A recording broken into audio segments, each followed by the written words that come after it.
കൊല്ലം ഉമാമഹേശ്വരി ക്ഷേത്രമാണിത്. ഇപ്പോൾ ഞാനിവിടെ രണ്ടാമത്തെ തവണയാണ് ഇവിടെ വരുന്നത്.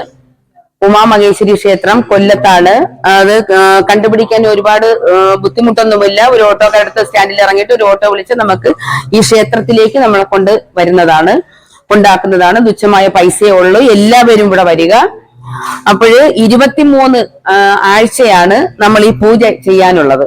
23 പൂജയില് തിങ്കളാഴ്ചയോ ഞായറാഴ്ചയോ ഈ ദിവസം ഏത് ദിവസമാണെന്ന് വെച്ചാൽ നോക്കി നമുക്ക് നല്ലതുപോലെ നമുക്ക് ഈ പൂജ ഇവിടെ വന്ന് പൂജയിൽ പങ്കെടുത്ത് ഈ പൂജ നടത്തുക.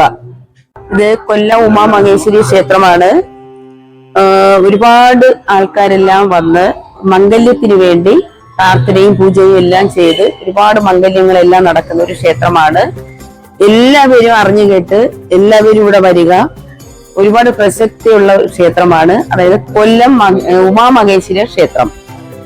ഞാനിവിടെ പൂജയ്ക്ക് വന്നിട്ടുണ്ട്. രണ്ടാമത്തെ പൂജയാണ്.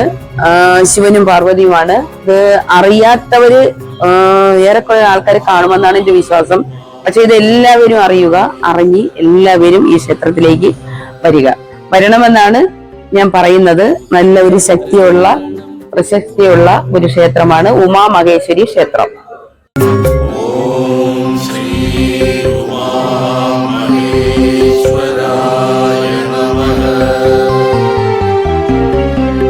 ഉദയാർദ്ര കിരണം ഉണരും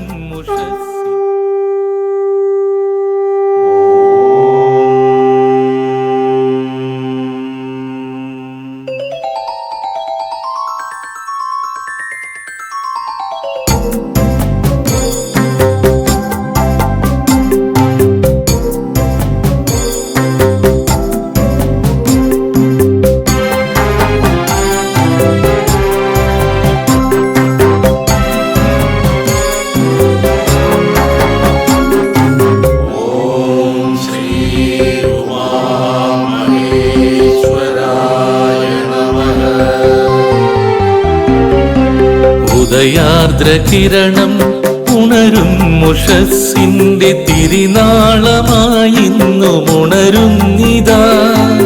അഴകേഴുമോരോ മലരായി മാറി തിരയുന്നിതാ നിന്റെ ചേവടി.